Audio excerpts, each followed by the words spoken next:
Welcome back to Good Day Kentucky. I'm here at Brannon Crossing Family Dental with Dr. Akira Nakata. Sorry about that.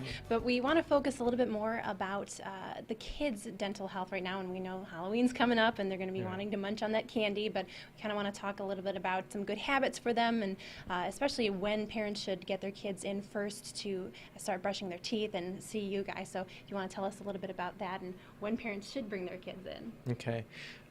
When kids basically start to get their teeth in is probably a good time to start. The only reason I say that, because sometimes every kid's different.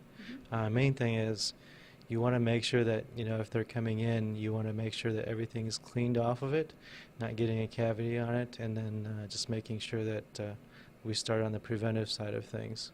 Now, we were talking a little bit about when kids should also start flossing. You said probably when they start getting teeth in, or at least when their teeth are coming in and they're a little bit closer together. Is that correct? Right. Main reason for that is if you can get them in the habit of doing it, and if they can actually just accept it as a part of their daily routine, then they're going to actually do it. And that's probably the best way to prevent cavities between the teeth that is actually very common, especially among kids. So just to kind of help along with that too. I think it's always good to get an early start at the dental office. Okay, now we have a little bit of a demonstration here. I believe it's Alligator.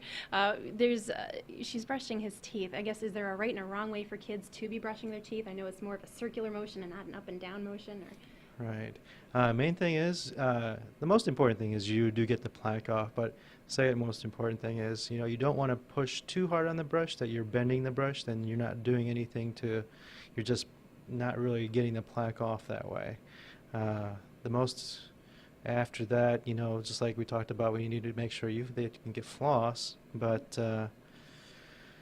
just if they have any questions, the best way for them to kind of figure out if they can't figure it out, and just to come in and we'll just show them, and that'll help. And we were talking a little bit about the difference between regular floss and the little, I think they're called plackers, or the little flossers. Right. Those sometimes tend to be a little bit easier for the kids to use. So is that what you recommend parents use with their kids? Right. I think the flossers tend to be a little bit easier, just because it's harder for, kids have less dexterity than adults do. So, whatever that can make it easier for them is going to help them quite a bit, and then that's where they should begin. Okay, and I want to talk real quick about Halloween candy.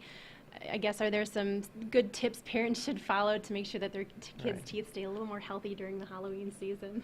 Of course, candy's always sweet, and it's probably something that you should avoid, mainly because, it does help create cavities, but, it doesn't mean that they can't have it at all, and if they're going to have it, they don't want to be eating it all day, and they can eat it in short time frame, let their mouth recover, and then give it some time for your teeth to recover before you brush. Right. So it's usually they say about 30, right now they say about 30 minutes. Make sure that, that the teeth can actually recover a little bit before you brush, and then you'll be okay. Well, thank you so much, Doctor, and I will toss it back to the studio to Eric and Doug.